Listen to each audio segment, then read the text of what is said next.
Some workers, we understand, will be going back underground over the next few days as we move into the first working day of level 4 lockdown. At the same time, the Labour Court ruled on Friday, Workers' Day as it happens, that mines will have to obey a standard operating procedure, a protocol, if you like, that will bind all mines to follow those protocols to protect their workers. At the same time, the Minerals Council, which represents most of the mining companies, says it will still take some time before even 50% production is achieved. Let's discuss this now with the mining and labour analyst, Mamokgethi Molopyane. Mamokgethi, good afternoon to you. Really do appreciate your time here on Newsfeed. Thank you.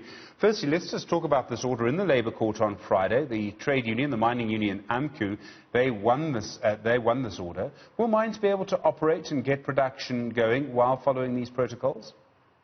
They could be able to do that. However, it's important, I think, Stephen, that they first put health and safety measures in place that are responding to the COVID crisis and ensuring that safety of workers and health of workers is a priority. But yes, some mines will be able to return, to be able to resume production once these regulations have been put in place. It's going, of course, to be difficult to tell. I think this is something, as we saw today, by the way, Minister of Mining has been doing unannounced visits at various mines as they're getting ready to return to work. How they're going to keep up to implement the social distancing part while workers are underground. And I think this is something that the department, both of employment and labour and of mineral resources, must ensure that companies are implementing. On a practical basis, I mean, this is quite difficult. I mean, so for the open cast mines, in other words, for some of the coal mines, for example, relatively easy. But if you're a platinum miner and you need to go four kilometers underground, normally you'd be with 60, 70 people in a sort of lift system, really, a small cage, and you'll go underground together. I mean, that would seem to be impossible for the moment. Yes, it's going to be, and I wonder what measures the company is going to do. Are they going to do, where a shift will is about 60 workers, as you're saying? Are they going to be doing 5 people per lift, per descent? It's going to be quite difficult to manage for gold and platinum producers, and it may, in fact, delay how they are going to be kickstarting their operations. I think what is critical for them is to ensure that workers are safe and their health comes first, and that they have testing mechanism. I think the only way that they can ensure that most of the workers that go underground are safe is to regularly test them as the shift changes, as they go in and out of various mines. It would be essential for mining companies to test them. And I think mining companies have shown us, even that perhaps maybe even more than any other sectors, they have the health facilities because they have been able to deal with TB and HIV in many of their operations. You talk about them having the health facilities. If we go back through the history of mines from certainly not during the apartheid era, but after that. I mean, if I remember correctly, it was Anglo-American Gold that was one of the first big companies in the world to give its workers free antiretroviral drugs, quite controversial at the time. I would imagine they've been testing for tuberculosis for many years as well.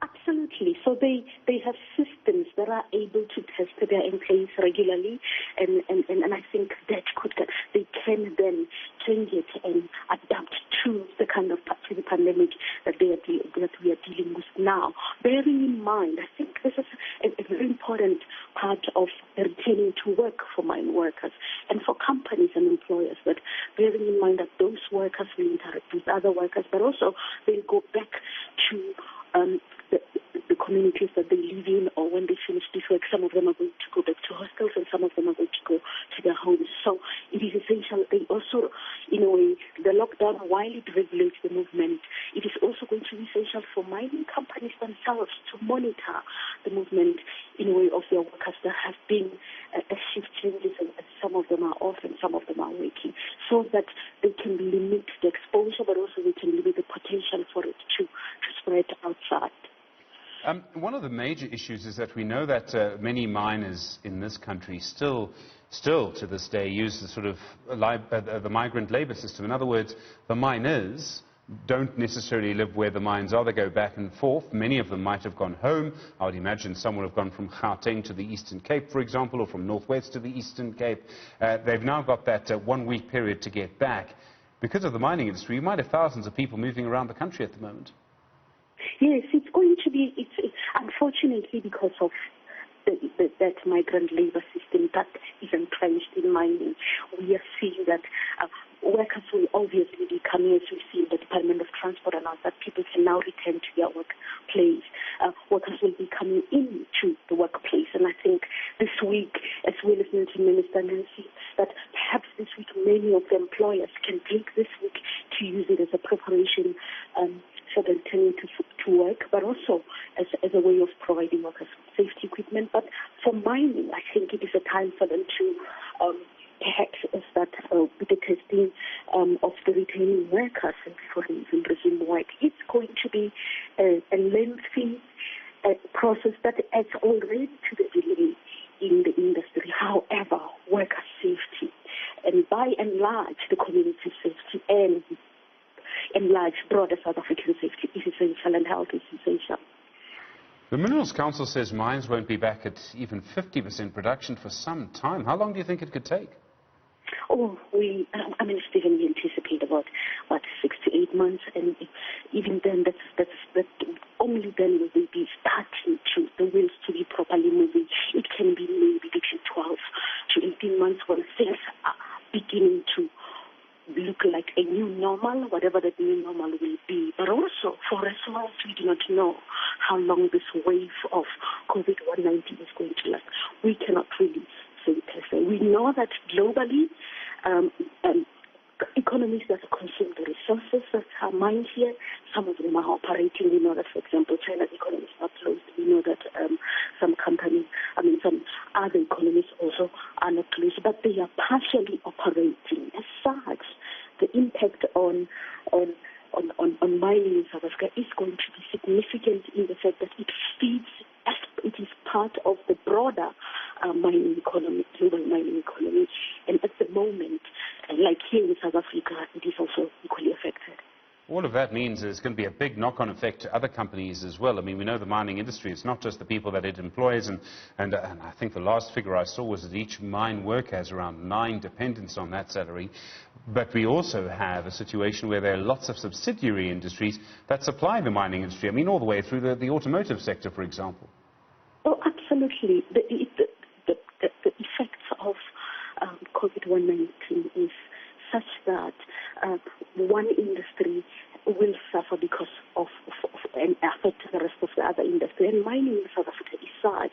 Unfortunately, we can expect the knock-on effect to have serious impact on the companies, on the other industries that are supply or depend on mining production and mining activity.